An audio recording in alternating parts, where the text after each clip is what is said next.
Hi, everybody, and welcome to Vikings Now. I'm Jim Rich. This is Ahmad Hicks, who spends plenty of time at TCO. You see him out there. If you've gone out to training camp and fortunate enough to be there, he's on those sidelines going up and down, talking to the guys and trying to figure out what's going on with this team. Just networking right now, trying to find out who's that guy outside of Justin Jefferson and Kirk Cousins. You know, everyone knows the offense is well taken care of. But what about that defense? That's what we all want to know. So that's what I'm out there trying to find out. Who's the star of the defense now?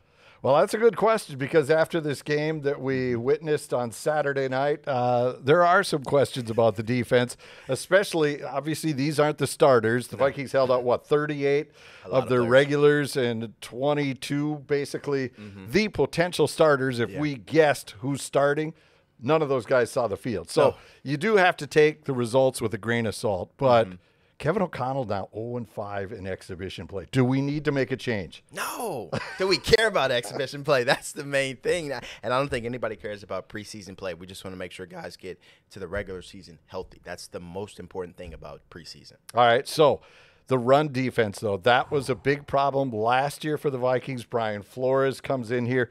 He's the guy that's supposed to shut this down. And again, it's preseason. He's not putting all his cards on the table. But still, just tackling, that should be part of the fundamentals at this point of the season. You shouldn't be in the NFL if you don't know how to tackle. And yesterday we saw a lot of missed tackles in that Titans game. 281 yards surrendered on the ground for the Vikings run defense. I don't care if it's regular season, preseason. That's not good film. And for a lot of these guys, they're 2s and 3s, so their job is to put good tape on film if they don't make the 53-man roster here in Minnesota. So other coaches can say, you know what, we need to bring that guy in. And I don't think many people left many good things on tape yesterday. No, and that's the thing that they have to figure out, is these players have to give the coaches confidence that they can play at this level should that number one go down. And obviously safety is wide open with this team. Lewis Cine had one glaring error on the game on Saturday night, but he had some pretty good plays as well, considering where he's coming from, the mental hurdles that he has to overcome coming off that horrific leg injury. Yeah. What did you think of Lewis? I thought Lewis did okay. I'm not expecting him to go out there and have 15-plus tackles and interception and return it for a touchdown, but I think he did solid outside of that Tajee Spears hurdle touchdown where he just showed poor tackling for him. I'm sure if Kirby Smart, his head coach at Georgia, saw that, he would be like, what are you doing? You're ducking your head. You're diving at ankles. Square up, keep your head up, and go deliver a blow to that guy. So I think outside of that, we got to see Lewis Cine play his natural position, which is more of a strong safety type feel, where he's in the box. He's around the line of scrimmage. He's going to go get the football. He's able to be physical, and we're not asking him to drop back, play 2-man coverage, 1-man coverage, things like that. So I think that's the thing with Brian Flores.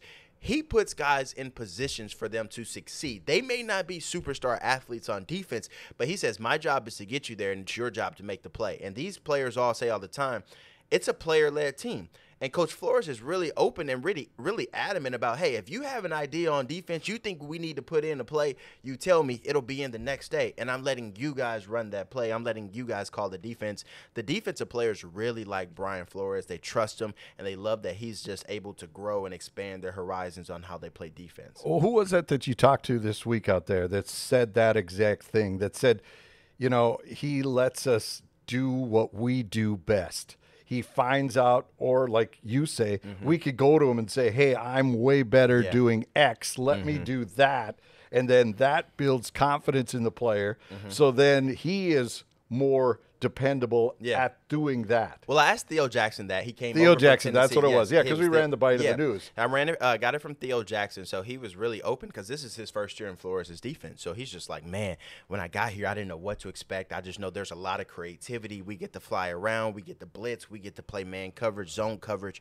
He was like, but I just love how if we have an idea, we bring it to him. And I asked Cameron Bynum following the game last night versus the Titans, I said, what do you love about this defense? He said the creativity, man. He's like, I'm ready to go play ball now. He's like, we can have 7 people at the line of scrimmage, 3 are dropping. It just makes the quarterback think so much more at the line of scrimmage, which gives the defense a little bit more time to go get that interception, to get in the right position to stop that run play. So these players are loving Flo right now, and Flo's loving his guys. Well, and this is kind of Zimmer on steroids, because Zimmer would do that double A gap blitz where he'd send 2 linebackers right up over the center, and offenses go like, okay, who's coming, who's not coming. Right. That's the same premise that Flores is doing here. Yeah, it makes the offensive line and the quarterback think, because when you have 7 guys, one play in particular that I saw at training camp in the joint practices with the Tennessee Titans, Josh Metellus was lined up in the A-gap over the center before the snap.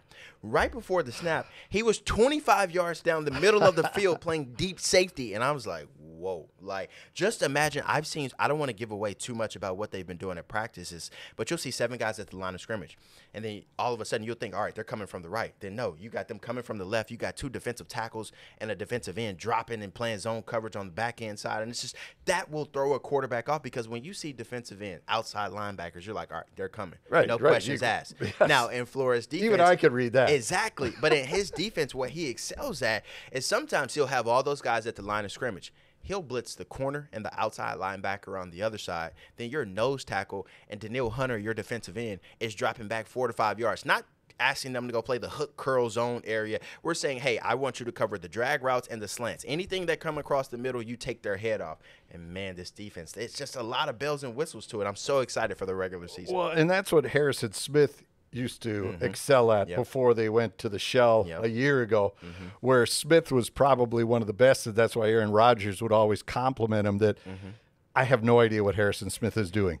He's standing right next to the center, and like you said, he'll be 20 yards by the time I get the ball and look up. He's 20 yards downfield covering a guy I didn't think he was going to cover. I thought that was the free runner. Aaron Rodgers better be glad that he's gone out of this division right now, because I think Flores is going to cause a lot of nightmares for offensive coordinators and how to slow this team down, because what you do see out of the Vikings defense right now, I mentioned earlier, not a lot of star power, but a lot of athleticism, a lot of speed, and a lot of guys who play physical football. That's keys to success in the National Football League, especially on the defensive side of things. All right, how about getting up the middle? We know Harrison Phillips from a year ago is a big space eater, but he needs help. He does need help. Khyiris Tonga is there, but, man, they're going to miss the presence of Dalvin Tomlinson. Yes. That guy, he that's plugged up a lot of huge loss. That could be the biggest loss on that defense. Because what you're talking about in a guy like Dalvin Tomlinson, he's able to eat up double teams. And when I say eat up double teams, that means he's taking 2 offensive linemen and he's not budging. He's not giving up ground. He's standing his ground. And he's sometimes pushing them into the backfield, being a disruption to the play. Do they have that right now? I know Harrison Phillips is a great football player. I know he's a tough guy, but he's no Dalvin Tomlinson. No. Khyiris Tonga, he doesn't have the experience. He doesn't have the Dalvin Tomlinson type resume. So you're going to be asking a lot, because the Vikings don't have a lot of depth up front. And I think that's what you saw in the game versus the Titans, the second preseason game. Wherever the Titans wanted to rush, they rushed. And they did that in joint practices, because there were red zone periods when I would look over and I'm like, gosh, Lee, they are just scoring at will right now. And it's because of that up front. You go as far as your up front interior lines go on the offensive and defensive sides. Because then the mess gets back into the linebackers. They can't go where they want. And all this deception doesn't matter if there's a herd of buffalo going through your secondary. And look, let me tell you this. It puts a lot of responsibility on the linebackers and Jordan Hicks, Ivan Pace Jr., Brian Asamoah, because when your defensive line isn't getting pressure, or they're not getting into the backfield, or they're not plugging run lanes, that means those holes are parting like the Red Sea, and it's one-on-one for those linebackers. And if they miss the tackles, the safeties in the corners are like, oh, my God, they're about to score if we don't get this tackle. So I think it's really important. I think the defensive line will have to step their play up, because they have not done enough this preseason so far. Troy Dye is a youngster that's showing some flashes last year. What have you seen so far in camp? Obviously, he had the big INT Saturday night. Yeah, a consistent ball player. I think the team knows what they're going to get out of him. He's a guy who'll just be where he's supposed to be. He's not that athletic. He's not like a Eric Kendricks or anything like that, but he's someone that knows the defense. He's smart. He's a great special teams player, and that's what you want, versatility. We talked about that in episode 1. You want a guy who can go start on defense if somebody goes down, but who can also go on special teams and be your special teams ace, and I think that's what they have in Dye. When I think about linebackers, I think we should be talking about Asamoah, Pace Jr., and Jordan Hicks. I think those will be your guys that, are getting the most tackles this season. All right. By the way, this is Vikings Now. This is a new venture by us here at Fox 9. Ahmad will be here. I'll be here. Pierre, Don. We'll all share our thoughts. Each Monday, 6 a.m., they drop. So you can check them out right there. Subscribe. What are all the things you got to do? What are the bells and whistles? Subscribe. Follow. Like, follow, comment, give us feedback, all that good stuff. Yes, but serious comment, because then we can tailor this towards what you want. We know there's a million options out there covering the Vikings. Vikings, but we want to give you something that you don't feel is being covered right now. So throw it our way. We'll do our best to get it to you. Every week, 6 a.m. it drops on Mondays. All right, let's get to the offense. Yeah. And Mr. Mullins, again, got the bulk of the start, got the first half. I mean, he has to get these reps now because Cousins is the Iron Man. He just sits out there, doesn't leave the games. We talked about it in week 1. Is he the guy to step in if Kirk goes down for 6 weeks? You go, no. Nobody is going to be Kirk for 6 weeks. But do you see any more in here that if it's a week, 2 weeks, it's not 2 straight losses guaranteed? No, I don't think it'll be 2 losses guaranteed. I mean, Taylor Heineke got wins, in Washington last year, or coming up, he's going to play. So, no, I think this is a guy. You just want a guy who can run the offense, and that's what Nick Mullins does. He comes in the game, you're like, all right, well, he knows the offense. He knows how to get rid of the ball, where to get rid of the ball, and when to get rid of the ball. That's most important. So I think we're comfortable with our backup quarterback situation here. You got to think, none of the 32 teams across the NFL have a backup quarterback where they're like, look, if our starter goes down, we're good. Or they're hoping, you know what, maybe he should go down. Maybe San Francisco and Trey Lance, or, he did play a little bit better in his second preseason game. But, no, I think Nick Mullins is okay.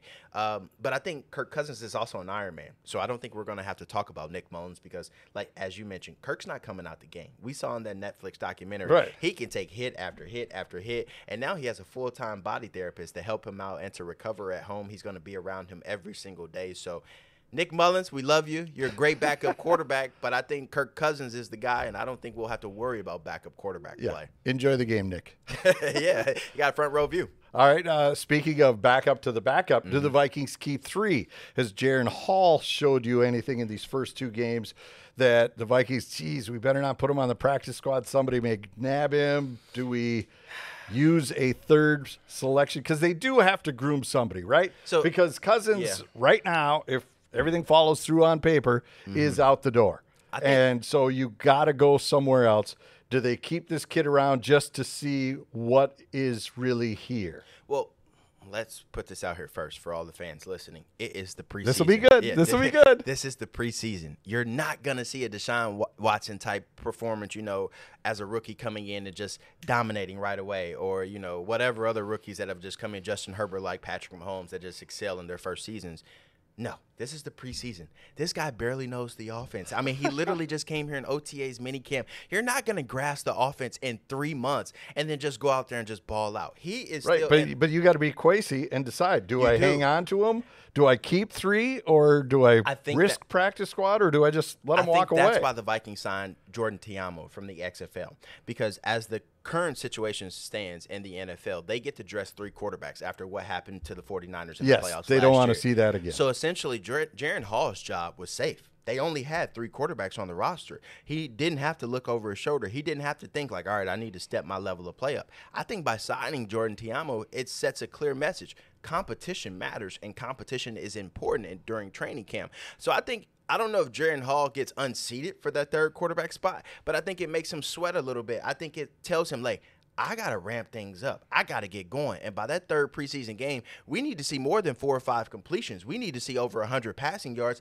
Like you said, you want to give Kwesi something to look at and be like, I like his athleticism, because we know he can run the football. He's really fast. Yeah, well, he's had to be with that offensive line right really now. Bad. That's a different story. Yeah, exactly. But can you process? Can you get to your 2nd, 3rd, and 4th reads? Can you hit your check down, or can you hit the hot route when a blitz is coming? That's a lot to ask for Jaren Hall right now, but I think competition will make him better. All right, and speaking of competition, the running back, there's running backs here, but there's also running backs on the outside that are looking at possibly jumping in here, or the Vikings are looking at, that guy looks kind of good over there, Ahmad. If I'm the Vikings, if I'm Kareem Hunt, I'm looking at each other like, what are we waiting on? I mean, seriously, this guy has so much talent. He's a 3-down back. He can catch the ball out of the backfield. He's explosive. He can hurdle guys. He can run through guys. Alexander Mattison is very talented. He has showcased that he can step up and be a starting running back in the NFL. But we have not seen him be able to do that over an 18-week schedule. And so you want to have some depth. And Kareem Hunt has been backing up Nick Chubb, arguably one of the best running backs in the National Football League. I think Kareem Hunt makes this offense 10 times better, because he's a guy who has the explosive speed that can just take the top off of a defense and go for 85 yards. So is he RB1 if he walks in the door? I think he's RB1 not for long, after not too long. I think he's a guy that will be the backup, learn the offense, and then once he has one of those 60, 70-yard touchdown runs, and 10 catches out the backfield, the Vikings are going to be like, maybe we got 1A, 1B. So I'm not knocking Alexander Mattison. I think he's really talented. He's humble. He fits the Vikings culture of what they want and just being a great football player on and off the field. But I think the Vikings need more experience in their running back room. And I think they need somebody like a Kareem Hunt who's played at the highest of levels, who has experience playing in tough games, and is a guy who can withstand the beating of a 17, 18-week NFL season. Right, and that's been the thing. Whether it was Dalvin Cook, he couldn't get through. He'd always be nicked up once or twice. Right. And now Mattison is staring at that same beast, trying to navigate that whole season. And how much of a running game have you been able to detect? And again, you don't want to give away because they make us put our cameras down out at TCO. So we're not going to spill things that he's picked up out there saying, well, here's the way the offense really is going to work this year. Right. But how important is the running game? Because they have so many offensive weapons through the air to hit you with Jefferson, Hockenson, you can go down the list. All the guys, KJ. Do those running backs have to be a vital piece of this offense, or can this team get by with a running back core that gives you 3 yards in a cloud of dirt the old Viking way back in the day? I think this answer may conflict some Vikings fans. Do they need a running back? Absolutely. You need a really good running back, I feel like, to go far. But if you look at Sean McVay in Los Angeles with his offense when they went to the Super Bowl, who is their starting running back?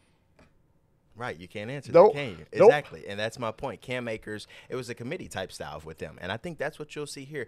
This is an offense that's predicated on play-action passes, so you have to be honest. You have to run the football in order to be balanced. But I think, especially with the offensive line, especially right. If you have no threat of a running back, or say your running back X gets through the hole, makes one man miss, it's like, we still got time to get him, right? Right. Yeah. But if it's a running back that gets through and then all of a sudden we're in trouble here, boys. Right. That's the difference. And so, do they have that piece, right? Because if a team doesn't respect your running game, they're coming right after Kirk. They're going to put 4 people on Jefferson, and they're going to say, fine, run the ball. Have a good time. I think the Vikings have that, but the other question that we have to ask, do they have the offensive line to be able to run the ball?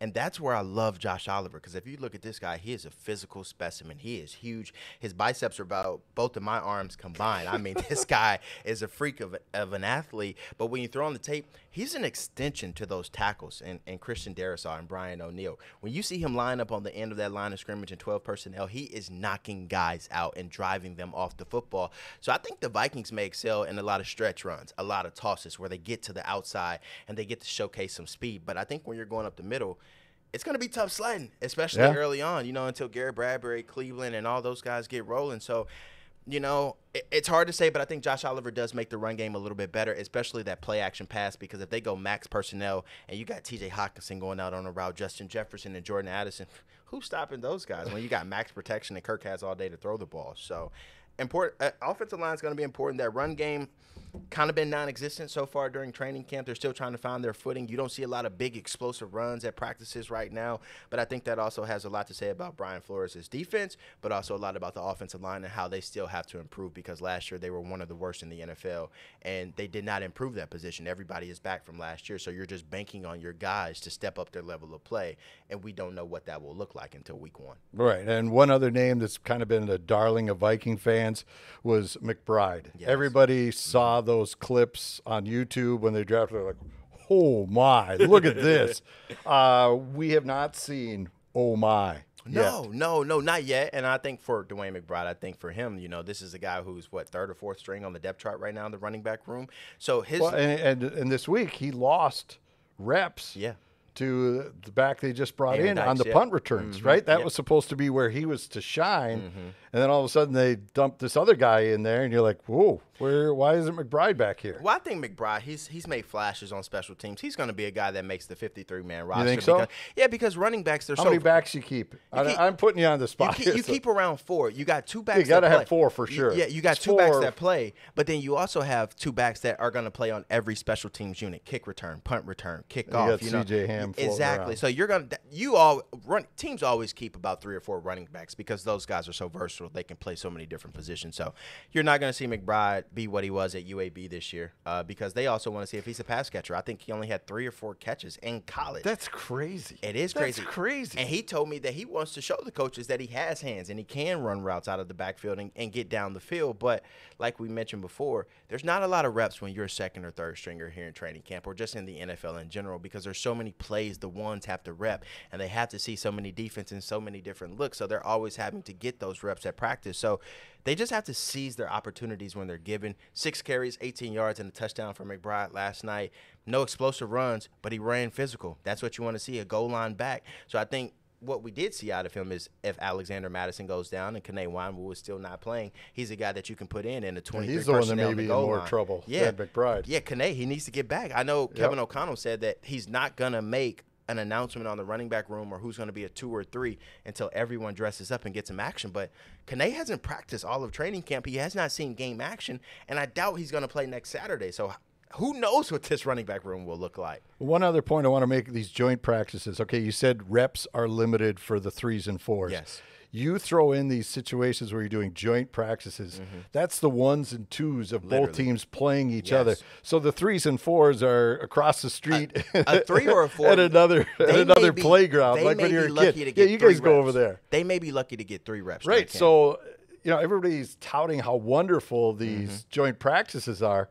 But if you're a bubble guy, these don't help you. Mental reps. That's what it's all about. You can't be on the sideline talking to your guys, talking about what you're going to do when you leave practice. Oh, who was at practice today? Can't be focused on any women that come to the games or practices. You got to be locked in. You got to be taking mental reps. So if you're not in the game, you're watching the guy who's in your position. You're watching another position that you may be thrusted into, and you need to be ready to go when your time is called. And head coach Kevin O'Connell alluded to that after the Titans game last night. He said, look, I know a lot of guys aren't getting a lot of reps in joint practices, but they have to be ready when their time is called. And that's the thing about the NFL. You don't get a lot of opportunities, but the guys that excel are the guys who excel in those 1 to 2 reps that they get. And it makes the coach say, we got to put him on the field again. Yeah. All right. That'll do it for this edition of Vikings Now. Remember, it drops every Monday at 6 o'clock. And you can watch a video version of this on our YouTube channel or Connected TV. You can find it there. And then we're also a podcast. And what are they supposed to do again? Like, follow, subscribe, and comment. Let us know what we need to do better, and we're catered to you. So we're always willing to do whatever for our fans and our viewers. So you just let us know, and we'll do it. And if it's a bad comment, direct it to Ahmad. If it's me, I take all the good got ones. skin. Don't worry. I take the credit for other people's work. So like if you like what Ahmad gave you today, tell me that. I can handle that kind of stuff. That'll do it for us. Again, we're here every Monday or when after a Viking game plays. Like during the season, there's Thursday night games, there's Sunday night games, all the different times. We'll be there for you. But our main drop spot is Mondays at 6. So load it in, get it set, load it up, and then please let us know what you think, because we can change anything you'd like. Absolutely. Just like him. Look at the suits. I mean, it's ridiculous. My God, this guy. It's just crazy. My personal hype man, guys. Yeah. Yep. Here he is, everybody. All right. That'll do it for us. Vikings Now. Don't forget, Pierre Nugent, Don Mitchell will also be a part of this as we roll on through the season. But we will see you after the Vikings' final preseason game, and then it's on to the regular season. Let's go.